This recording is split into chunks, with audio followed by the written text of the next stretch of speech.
সাভারের রানা প্লাজা ধসের এক যুগ আজ ২০১৩ সালের ২৪শে এপ্রিল ৮তলা ভবনটি ধসে পড়ে। এই ঘটনায় ১১৩৮ জনের বেশি শ্রমিক প্রাণ হারান, যাদের বেশিরভাগই ছিলেন তৈরি পোশাক কারখানা শ্রমিক। বান্ডেল থাকলে প্রতি সেনমানিতে টাকা বাঁচবে। বিকাশ সেনমানি বান্ডেল কিনে জিতুন প্রতি লেনদেনে। এক যুগেও শেষ হয়নি হত্যা মামলার বিচার। দিবসটি উপলক্ষে রানা প্লাজার সামনে নানা কর্মসূচি পালন করবে বিভিন্ন সংগঠন এবং হতাহত শ্রমিকদের স্বজনেরা। বিশ্বের ভয়াবহতম শিল্প দুর্যোগের উদাহরণ হিসেবে এরই মধ্যে ইতিহাসে স্থান পেয়েছে রানা প্লাজা ধসের ঘটনা। ভেঙে পড়ার আগের দিনই ভবনটিতে ফাটল দেখা দেয়। সেটি অগ্রাহ্য করে পরের দিন ভবনটির ৫টি পোশাক কারখানায় শ্রমিকদের কাজে ফিরতে বাধ্য করা হয়। বিশ্লেষকরা বলছেন, রানা প্লাজা ধসের আগে পোশাক খাতে শ্রমিক ছিল ৬০ লাখের বেশি। দুর্ঘটনার পর কমে দাঁড়িয়েছে ২৯ লাখে। এখনও অনেক প্রতিষ্ঠান শ্রমিক নিরাপত্তা নিশ্চিত করতে পারছে না, যা রপ্তানিমুখী পোশাক খাতকে বড় চ্যালেঞ্জের মুখে ফেলবে। এই মুহূর্তে সাভারের রানা প্লাজার সামনে রয়েছেন সহকর্মী শাহরিয়ার অনির্বাণ। যাচ্ছি তার কাছে। অনির্বাণ, আমরা প্রতিবেদনে শুনছিলাম এক যুগেও এই হত্যা মামলার বিচারটি শেষ হয়নি। এ নিয়ে শ্রমিক নেতা ও আহত শ্রমিকরা কি বলছেন?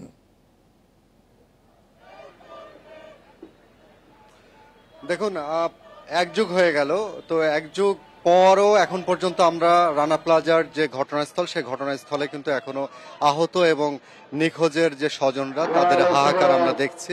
সকাল থেকে আমরা দেখেছি যে তাদের স্বজনরা এখানে এসছেন এবং এসে তাদের নিখোঁজ যে সন্তান, কারো বর, কারো আত্মীয় স্বজন হারিয়ে গেছেন বা তাদের সন্ধান এখন পর্যন্ত পাওয়া যায়নি, তাদের কিন্তু আমরা খোঁজের জন্য তাদের আত্মীয় স্বজনকে আমরা এখানে দেখেছি।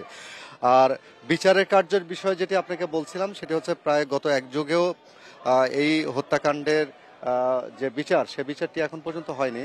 কারণ এখানে সব থেকে বড় দুর্বলতা যেটা জানিয়েছে সেটি হচ্ছে সাক্ষীর অভাব। এই ঘটনায় কিন্তু ৫৯৪ জন সাক্ষী করা হয়েছিল। তো এই ৫৯৪ জনের মধ্যে মাত্র ৯৪ জনের সাক্ষ্য গ্রহণ সম্পন্ন হয়েছে।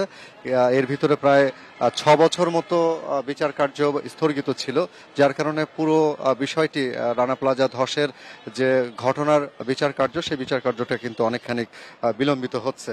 আপনাকে যদি এখনকার পরিস্থিতি দেখে, আপনি নিশ্চয় সামনে যে ডোবাটি দেখতে পাচ্ছেন, এই কচু ক্ষেত হয়ে গেছে। এই ডোবাটি মূলত ছিল রানা প্লাজা সেই ৯তলা ভবন।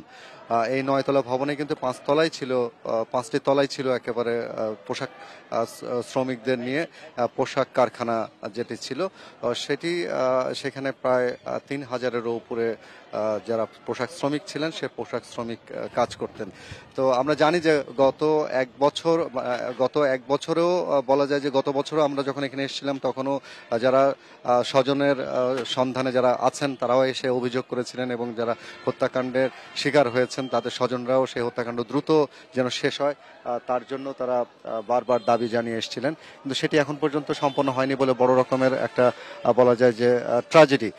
এই শিল্প দুর্যোগের, বিশেষ বড় বড় শিল্প দুর্যোগ যতগুলো হয়েছে, তার মধ্যে অন্যতম জায়গা করে নেওয়া এই রানা প্লাজা ধস। সে রানা প্লাজা ধসের এই ট্র্যাজেডিটি এখন পর্যন্ত বয়ে বেড়াচ্ছে স্বজনরা। আজকের যে কর্মসূচি, সে কর্মসূচি যদি আপনাকে বলি, বিভিন্ন ট্রেড ইউনিয়ন অর্থাৎ শ্রমিক ট্রেড ইউনিয়নের পক্ষ থেকে সকাল থেকেই নানান সংগঠনগুলো এসছেন। বিক্ষিপ্ত মিছিলে তারা আসছেন ছোট ছোট দলে দলে। দুপুর বেলা ১১টার সময় শ্রমিকদের জন্য নতুন বন্দোবস্ত নিয়ে, স্মরণ সভা ও সংস্কারের দাবি নিয়ে জাতীয় নাগরিক কমিটির একটি এখানে সভা রয়েছে। তো সেই সভার জন্য অনেকে জমায়েত হচ্ছেন।